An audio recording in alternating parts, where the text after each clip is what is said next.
Bueno, César, cuéntanos esta investigación que hoy día sale publicada en la revista que diriges. ¿Qué han encontrado? ¿Qué hay detrás? ¿Tú qué consideras que hay detrás de esta matanza ocurrida en la semana en el BRA, en el Perú? No hay precisión determinada sobre la autoría, pero lo que sí podemos decir es que la versión oficial fue maliciosamente prematura, desinformada y políticamente interesada, porque esto es parte de la campaña de la señora Fujimori, que usando esta matanza ha pretendido anexar el nombre de su rival, del señor Castillo, con el terrorismo asesino que vivimos en los años 80.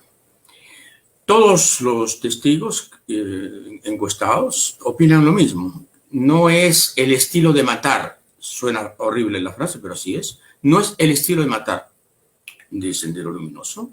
Luego hay un panfleto que solo nombra a Keiko Fujimori como enemiga del pueblo, cuando todos sabemos que el verdadero enemigo de Sendero es Pedro Castillo, porque Pedro Castillo es el marxista-leninista aburguesado que se somete a las elecciones, que traiciona al marxismo y al leninismo sobre todo, y que es parte del show electoral que Sendero denigra y Sendero ataca. No olvidemos que Sendero nació el 18 de junio de 1980 en Chuchi, quemando ánforas, precisamente sentando el precedente de que para Sendero las elecciones son burguesas y siempre reprobables. Y luego hay una serie de otros indicios ya de tipo, digamos, anecdótico, que son interesantes para cualquier investigador policial. Por ejemplo, el uso de motocicletas. Esta gente ha ido, los asesinos, han ido en motocicletas y se han retirado en motocicletas, casi como una especie de crimen delivery. Luego está el aprovechamiento descarado que el señor Rospigliosi, ahora aliado de Fujimori, ha hecho de todo esto y que fue el primero, además, en anunciar el hecho cuando nadie sabía nada. Es más, él predijo casi en el debate del domingo pasado que Keiko Fujimori exterminaría, y usó ese término, exterminaría, y lo repitió, a las huestes del Brain, justo a la misma hora en que ocurría el atentado. Entonces Ahora, son pues, demasiadas coincidencias como para avalar la tesis de los militares, cuidado, porque este es el comando conjunto el que ha decidido que esto es verdad, y ha sido el jefe de la DIRCOTE que sirve al ministro del Interior el que ha decidido que esto es verdad, o sea que la verdad oficial es la única. Nosotros hemos comprobado que esa verdad oficial se cae a pedazos. claro, claro. Ahora, tú también, el día de hoy, en el editorial de este ejemplar, mencionas un poco entre líneas, se ve que pues no vas a votar por Keiko Fujimori, por las razones que indicas. Y entonces, mi pregunta es, ¿votarías por Pedro Castillo o vas a votar en blanco nulo? Si yo fuera a votar, no tengo ya, por razones de edad, obligación de hacerlo, votaría en blanco probablemente, que es una manera casi de depurarse, de purificarse en una elección que está, yo lo sostuve en una columna, en una elección que te plantea el dilema de escoge el abismo o el precipicio. Pero si alguien me sometiera a rigores nazis y me torturara y me exigiera votar por alguien, evidentemente no votaría por Keiko Fujimori. Porque de Keiko Fujimori no vamos a salir y porque además, eligiéndola, estamos reivindicando al régimen de su padre, redimiendo los crímenes, robos, asesinatos y, digamos, destrucción de las instituciones ocurridas en ese decenio. Entonces, de Castillo podemos librarnos, porque va a tener un Congreso, o tendría un Congreso muy hostil y muy compacto, y si él lograse 2 censuras de gabinete y un nuevo Congreso, volvería a tener la misma representación menor y por lo tanto estaría hackeado por un Congreso que no le permitiría ningún exceso. Con Keiko Fujimori tenemos la certeza de que el Congreso que no le es favorable puede convertirse en favorable, como su padre lo convirtió en favorable, pagando miles de dólares sobornando, chantajeando, prometiendo obras o simplemente alquilando conciencias. Con Keiko Fujimori la democracia está en peligro. Es decir, con el señor Castillo podría haber hasta un golpe de Estado, pero Keiko es un golpe de Estado. Ella misma es un golpe de Estado. Y su partido, digamos, definido como organización criminal, no por mí, sino por la Fiscalía, por el Ministerio Público del Perú, está especializada, su partido está especializado en precisamente coparlo todo. El fujimorismo no puede darse en democracia. El fujimorismo es un fenómeno intrínsecamente autocrático. Fujimori recién fue Fujimori luego del golpe de Estado. Para que la gente se entere de qué tipo de golpe de Estado hablamos de un golpe de Estado omnímodo, es decir, totalitario. Con Fujimori no hubo Congreso, no hubo Contraloría, no hubo Fiscalía, no hubo Tribunal Constitucional, no hubo ninguna instancia de contrapeso que subsistiera o que sobreviviera a su raza. El Poder Judicial estaba tan uncido al carromato de la dictadura que hubo juicios famosos y además célebres por el monto financiero que implicaba, que se decidieron en la oficina de Vladimiro Montesinos. Es decir, la propiedad de la mina Yanacocha, la mina de oro más grande del Perú, se decidió en el Servicio de Inteligencia Nacional cuando el señor Montesinos chantajeó a un vocal supremo para que votara en favor de un rico peruano que ahora, por supuesto, hace campaña por Fujimori. Entonces, claro, hablamos de algo muy siniestro que la prensa aquí calla y que la prensa conservadora en general de América Latina también silencia. Sí, justamente hablas del comercio que ha puesto en toda la historia de la República del Perú a los presidentes desde que se inició. Yo quiero mostrar esta carátula del día de hoy. Dice, Castillo plantea una confiscación de ahorros de los afiliados de la AFP. Esto es una verdad tergiversada, porque esto no es lo que ha dicho Castillo, pero sí, pues han jugado siempre... digamos que podría decirse que es un terrorismo mediático el que viene realizando el grupo o liderando el Grupo del Comercio en esta campaña, en cuanto a atacar al candidato que no representa la continuidad del sistema. ¿Tú qué opinas, César, al respecto? ¿Coincides en este adjetivo tan fuerte o no llegarías a decir que acá se está haciendo terrorismo mediático?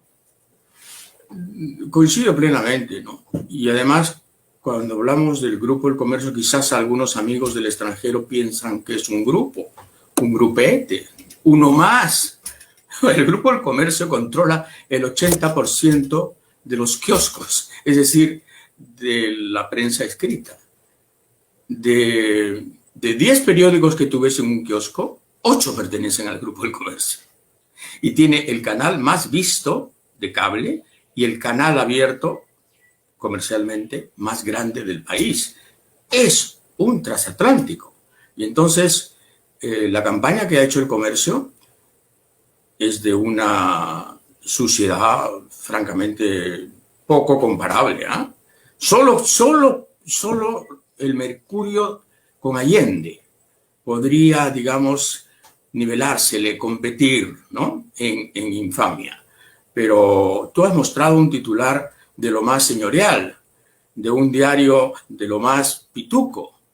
No, hay miembros de la sociedad del comercio, del Grupo del Comercio, que no son tan elegantes, ¿no? Y que abiertamente dicen que Castillo es terrorismo puro y duro y que lo que se viene es el apocalipsis. Y lo dicen todos los días. Es decir, la campaña ha sido no una campaña para, digamos, presentar el programa de Keiko como el mejor, el más viable, el más sostenible, sino para demoler, para destruir al adversario. Una campaña feroz que además cubre radio, televisión y periódicos. Entonces, si el señor Castillo sobrevive a esto, significa que podría competir con Iron Man la próxima vez.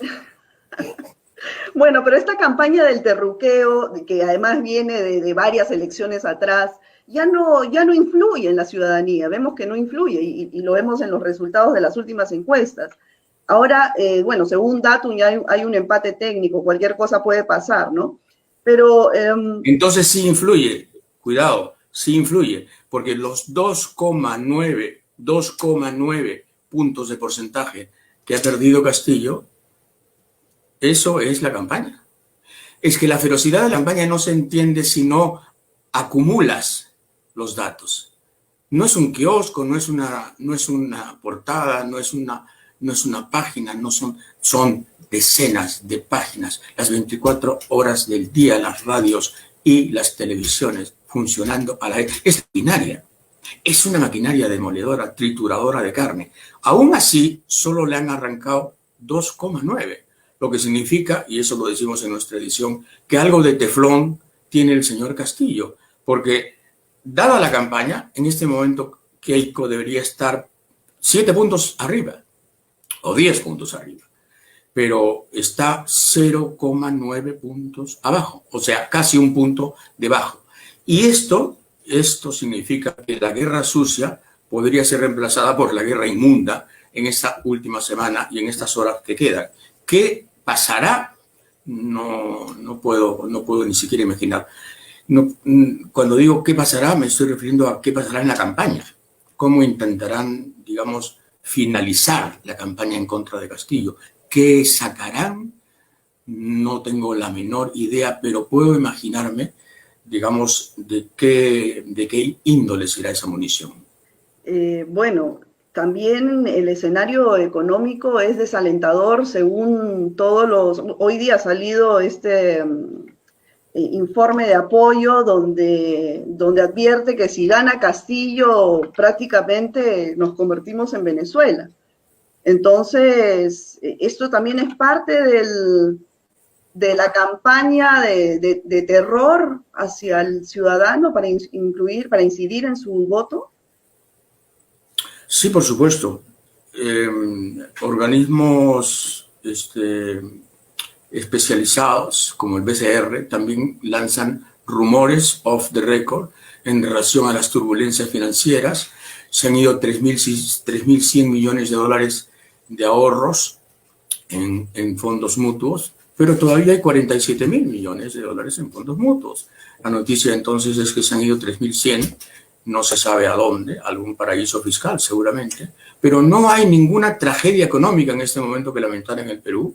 La gente no ha asumido el terror desde el punto de vista financiero todavía, pero evidentemente la prensa pro Fujimori está muy interesada en que este miedo cunda y efectivamente haya una fuga de capitales masiva y por lo tanto, digamos, una devaluación del sol importante. De hecho, ha habido un crecimiento efectivamente en el precio del dólar, pero todavía no es nada dramático. La derecha espera, por supuesto, vía extorsión, que esto ocurra. En realidad, cuando la derecha publica titulares en relación a lo que podría venir, es mucho más un deseo que una realidad en este momento. Pero sí, hay la convicción en los sectores conservadores de que crear pánico financiero es básico para el operativo final, que es lograr que Keiko Fujimori en estos últimos 8 días pueda sobrepasar a Castillo.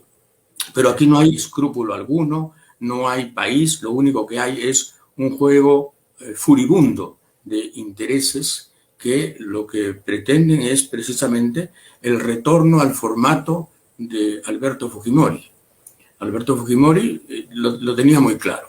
El Estado desaparece, lo privado prevalece, lo privado es sagrado, no se toca, y lo público, en fin, es lo que queda, las obras para la gente. Muchos regalitos, muchos tuppers, mucho asistencialismo barato, delivery también, en helicóptero, mucho engaño y poquísimas nueces.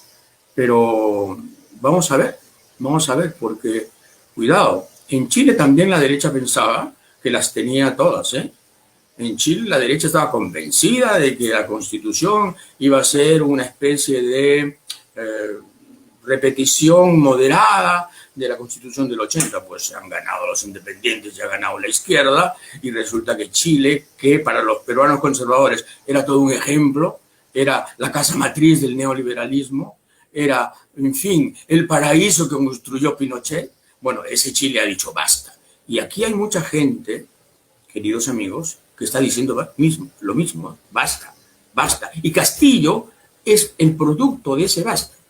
Castillo nace de ese basta, de ese hastío, de esa rabia que se ha confederado alrededor de su candidatura y que explica la solidez, el carácter casi pétreo de su candidatura. Él debería estar muerto, tendría que tener 8 puntos, 10 puntos, porque la prensa lo ha descalificado de tal manera que debería ser ya el candidato en retiro.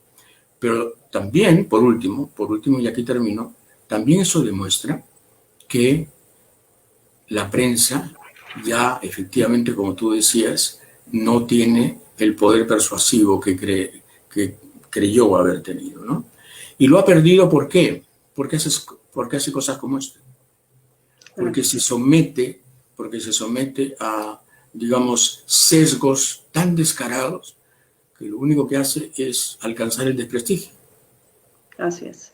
Y en el caso de, bueno, ganase Castillo o Fujimori, ¿tú crees que la crisis de gobernabilidad que venimos arrastrando desde hace varios años se frene en algún momento, ya sea con Castillo o con Fujimori, o con Keiko Fujimori? ¿Crees que más bien podamos acercarnos a lo que está sucediendo hoy día en Colombia? Con Keiko Fujimori de lo que podemos estar seguros es de que habrá una concentración ilegítima de poder y una gran corrupción, porque son las dos características, digamos, genéticas, están en el ADN del fujimorismo. Concentración extrema de poder y corrupción, entre otras cosas, corrupción para sostener esa concentración de poder. Y con el señor Castillo no podemos estar seguros de una gestión eficiente, por supuesto que no. Tiene un equipo débil, un programa difuso y él mismo una personalidad entre voluble e incierta que despierta muchísimos temores. Entonces, ¿va a haber crisis en los próximos 5 años? Gane quien gane, sí. ¿Esa crisis va a ser aún más aguda que la que hemos pasado? Es casi seguro que sí. Hay una crisis de gobernabilidad en el Perú que nace de un sistema de gobierno excesivamente presidencial en algunos aspectos y excesivamente parlamentario en otros. Entonces, estas cosas no se han definido bien y la nueva Constitución, si es que se convoca, podría servir para eso. Es decir, la ingobernabilidad a veces en el Perú, me pongo a pensar, no depende tanto de las personas, sino del sistema que se ha impuesto. El Congreso, por ejemplo, el Congreso del señor Kuczynski gobernó el país. Kuczynski no pudo gobernar, gobernó el Congreso.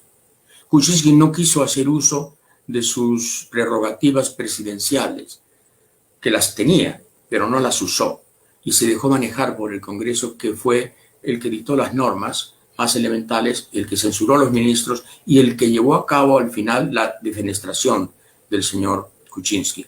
Entonces, mientras no se aclare debidamente cuál es la jurisdicción de cada poder, vamos a tener esta crisis. A esto se suma, por supuesto, el linaje de la señora Fujimori, en su caso, y la debilidad programática del señor Castillo. Así que a tu pregunta la respuesta es sí. Sí, vamos a estar en una crisis aún más sombría que esta.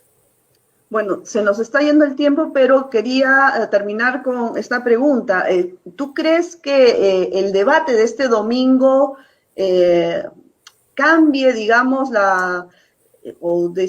este porcentaje de indecisos defina su voto luego del debate, o crees que no va a haber nada nuevo que van a presentar ambos candidatos?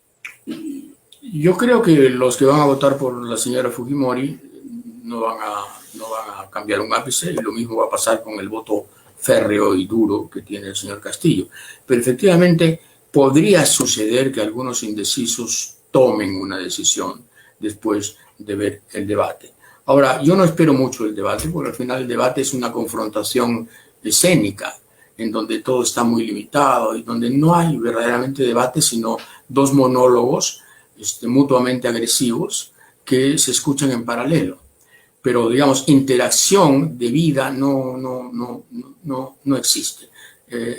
La señora Fujimori va a repetir el programa, digamos, terapéutico con el que piensa salvar al Perú, que lo repiten sus candidatos y sus ministros potenciales, y el señor Castillo ojalá que por lo menos tenga la amabilidad de romper con quien ha hecho más daño a su candidatura, que es su aliado y amigo, Vladimir Cerrón, el jefe del partido que el señor Castillo representa por casualidad.